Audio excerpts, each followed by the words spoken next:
Buenos días, mi nombre es Juan José Viteta. Pasamos a la segunda parte de los comentarios sobre el ciclo de sinfonías de Gustav Mahler por Michael Gillen y la orquesta de la Sinfónica de la Radio del Sudoeste de Alemania en Baden-Baden y Freiburg. En el capítulo anterior habíamos conversado un poco de las características de las 5 primeras sinfonías. Pasamos ahora a la sexta, ¿no?, que es llamada Trágica, también una gran versión.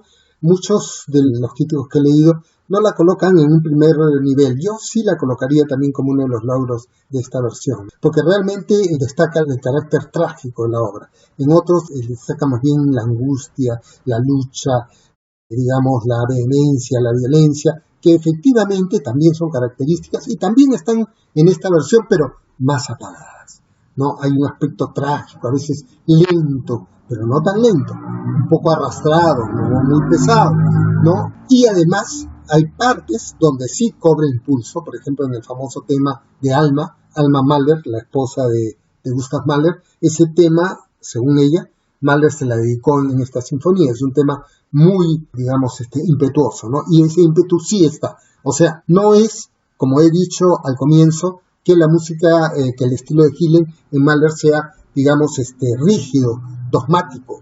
Él es modernista, él tiende un poquito a la frialdad, al distanciamiento, a la objetividad, pero no evita, cuando es necesario, destacar, como en este caso, el aspecto sentimental. El scherzo también está muy bien llevado.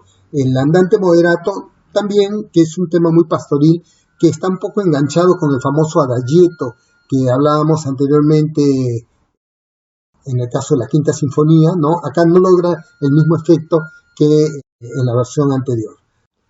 El último movimiento, que es uno de los grandes movimientos de la música de Mahler, que es además, esta sinfonía es conocida como un ejemplo de sinfonía negativa, porque normalmente en las grandes obras, en las grandes sinfonías clásicas, desde Beethoven o incluso un poco desde antes, las sinfonías tienden a ser o tener un desenlace victorioso, triunfador. Es la lucha, el contraste que concluye con una victoria. Acá no. Acá hay una gran lucha a lo largo de todas las sinfonías, sobre todo en este último movimiento, pero no hay ninguna victoria, sino una tragedia, digamos, un desastre. Y eso está muy bien logrado acá. Los golpes, además se utiliza un famoso martillo gigantesco. En la parte de percusión, acá está toda la sección de percusión y sobre todo los vientos en esta orquesta realmente se lucen a lo largo de todo el ciclo, en este caso también, en el caso de la sexta sinfonía. Y el final siempre me asusta, porque realmente todos los espectadores, incluso yo que lo he escuchado ya tantas veces, después de haber escuchado las anteriores versiones y el estilo feroz que tiene Gillen para interpretar a Mahler, esperaba y estaba como aterrado hasta que realmente causa miedo, ¿no? Es un suspenso y al final el golpe es como un susto inevitable. Entonces, altamente recomendable. Luego viene la séptima sinfonía. Una cosa bien interesante es que, por ejemplo, esto dura 30 minutos cuando podría haber durado más. La colección respeta que las sinfonías vayan en discos juntos, ¿no? La sexta dura 2 CDs y no coloca para ahorrar, no. Él respeta un poco que las sinfonías vayan juntas por cada CD, ¿no? Esto es lo que pasa. En la séptima hablo poco porque realmente la séptima es la favorita de todos los modernistas, porque es la más, como podríamos decir, la menos atractiva, la menos grabada, la menos gustada, entre comillas, de Mahler, porque es una mezcolanza de muchas cosas. Algunas partes son bellísimas, me parece muy injusto que no tenga tanta aceptación. Otras sí son completamente polémicas porque son como un pastiche, por ejemplo el último movimiento, de cosas un poco desconexas, pero justamente todo eso hace que los modernistas, no solo la segunda escuela vienesa, los dodecafónicos, sino muchos hasta la actualidad, gusten de ese tipo de collage, digamos, musical que exhibe esta séptima sinfonía. Y acá se luce también Gillen, porque él es, digamos, pertenece a esa corriente. Y tiene también sus competidores dentro de su propia corriente, como Hans Rosbaud, y otros fuera de su corriente, como Abbado, como Bernstein, que también han hecho grandes versiones bajo enfoques distintos. No quiero olvidar a Hermann Scherchen, que es el que ha hecho una de las grandes versiones de esta séptima sinfonía, ¿no? En cuanto a la octava es una sinfonía muy peculiar de Mahler porque La octava es como un canto, al contrario de la sexta, que es totalmente negativa, esta es totalmente positiva. Tiene dos grandes partes, es una gran sinfonía coral, se llama Sinfonía del Millar. ¿Por qué? Porque tiene un coro supuestamente de 1000 cantantes. En realidad oscila entre 600 o 700, hay quienes han interpretado con los 1000 cantantes. Entonces es una sinfonía de alto rango y fuerza, ¿no? El primer movimiento es muy impetuoso y la segunda sí, porque es el final de la parte 2 del Fausto de Goethe, que es una de las obras fundamentales, digamos, de la literatura alemana, y que esta música le hace honor realmente, justificadamente, ¿no? Porque tiene partes bellísimas. Y todo tiende al paraíso, todo tiende, a diferencia de la sexta, es celestial en muchos aspectos, ¿no? ¿Cómo trabaja Gil en esta sinfonía? La primera parte, que es tan impetuosa, es menos impetuosa que las otras.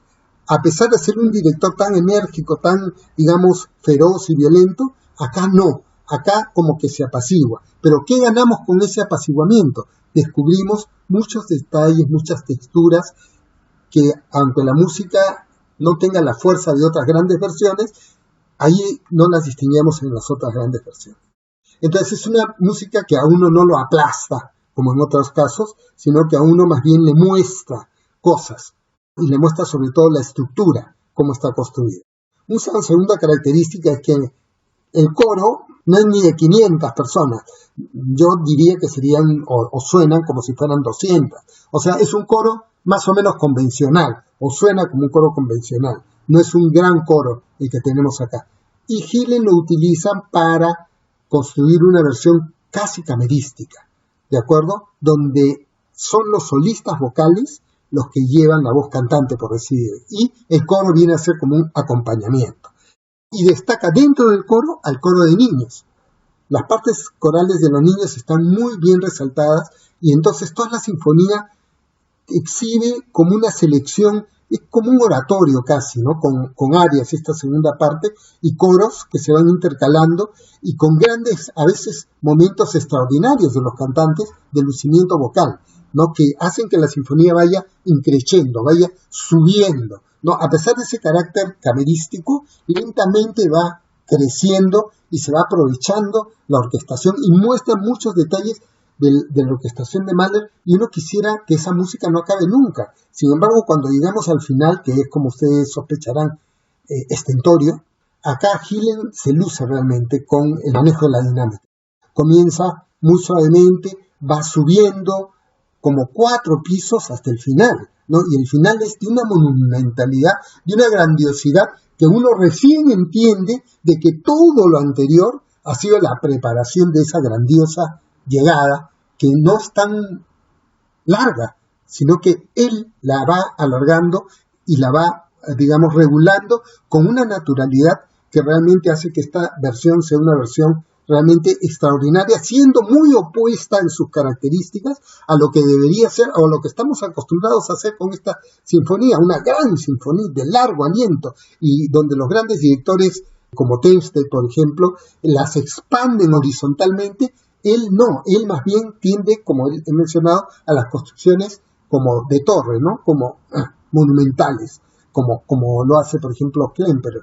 Y acá yo creo que ha construido una de las versiones más originales de la octava sinfonía, y la cual uno quiere volver y regresar, sobre todo por la segunda parte. La primera parte, como digo, un poco media caña, con su interés, pero en general toda la sinfonía tiene un logro único realmente en toda esta serie. Y después viene la novena, que es donde comenzó todo. Porque estoy hablando ahora de Michael Gillen y de este ciclo de Mahler. De casualidad escuché esta versión exactamente, en YouTube.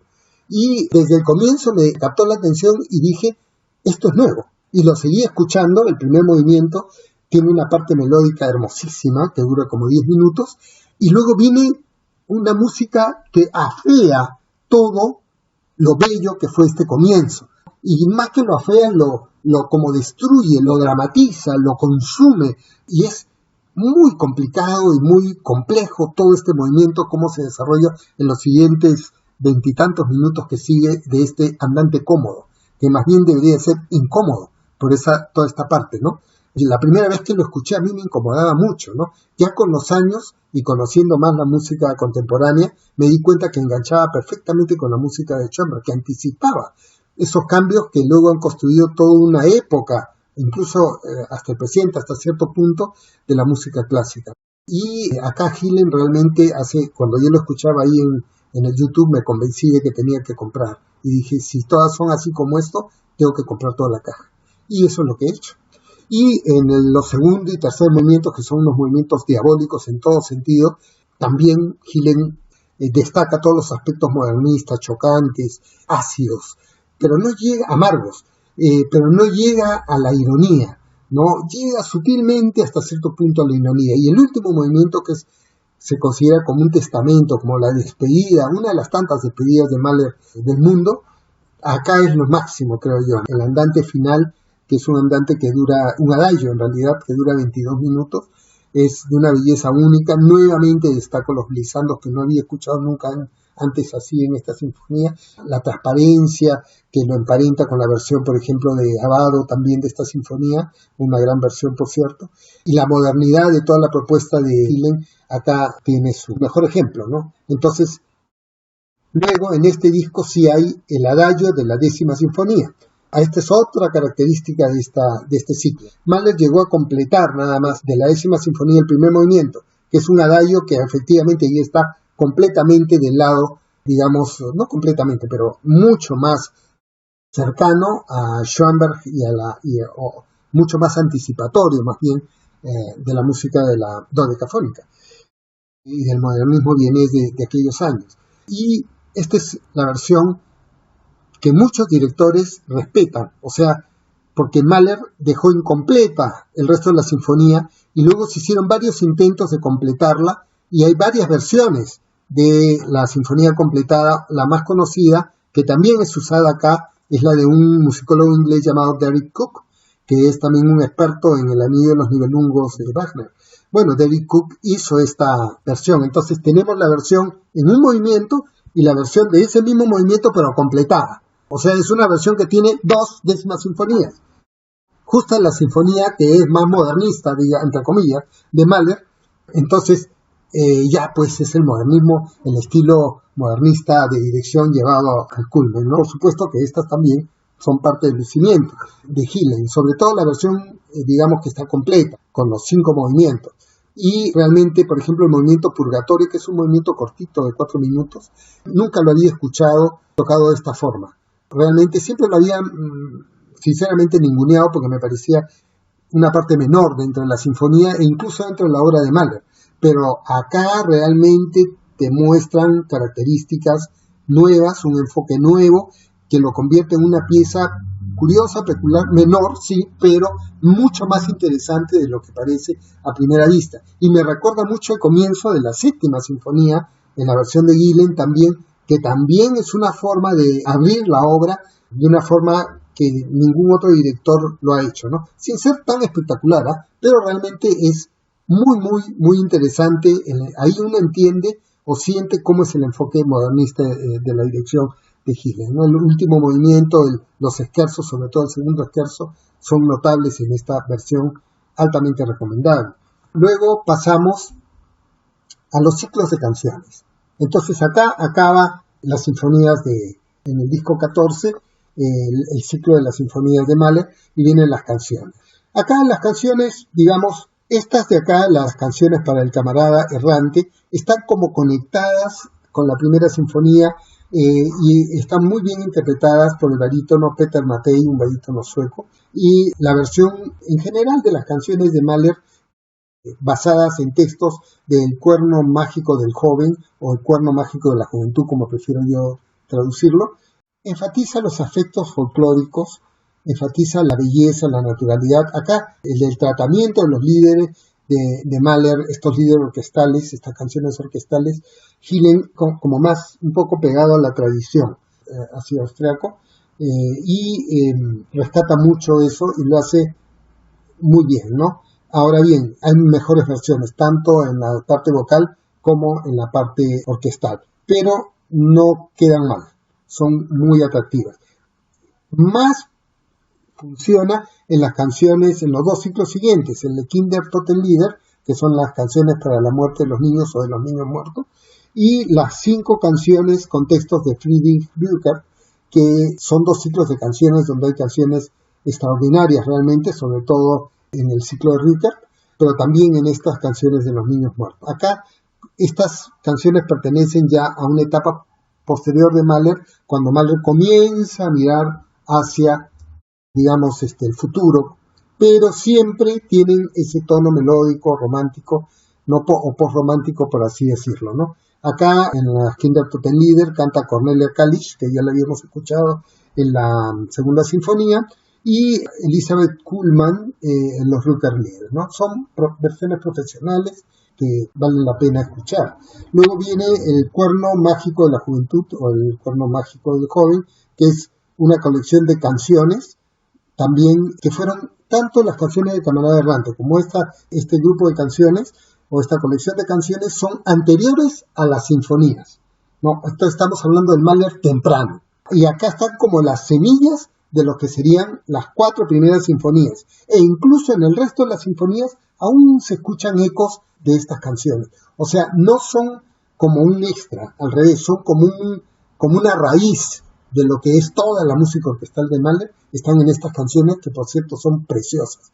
Y sus temas son temas también medios, exagerando un poquito, kafkianos, ¿no? De soldados que nadie sabe de qué guerra vienen, que se quedan solos, de niños que deben soñar con el paraíso donde pueden comer durante las épocas de hambruna, durante la Edad Media, y canciones, digamos, que alaban la naturaleza, ¿no? El mundo natural. Entonces, este tipo de música es una música realmente extraordinaria.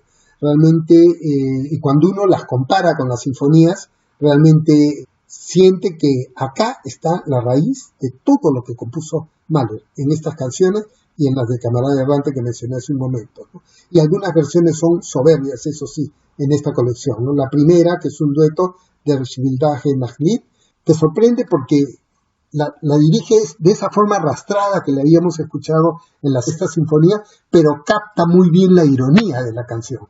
Lo hace, digamos, irónico, burlesco. Acá este es un punto que yo nunca he escuchado esta canción, y la ironía de Mahler tratada de esta forma.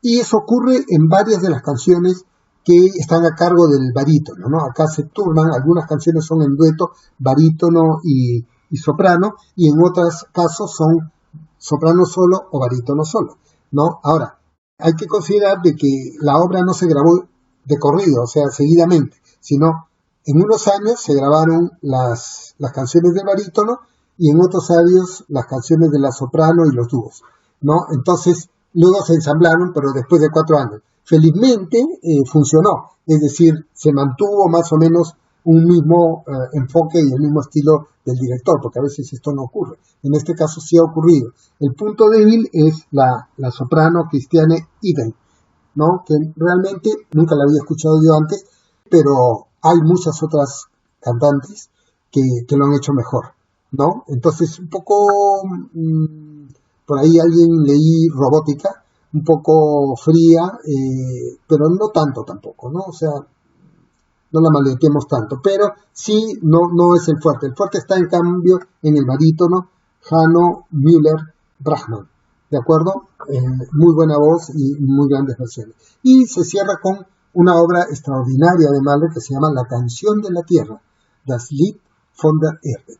Esta obra es una de las obras capitales de Mahler y de la música postromántica y de la música clásica en general, diría yo. No están basadas en unas traducciones de Hans Bethe de unos textos y poemas chinos, ¿no? De la flauta china, es la colección. Y de ahí saca Mahler una serie de canciones. No me voy a extender, me gustaría mucho comentar más esta obra, pero creo que pueden ya recurrir a Google.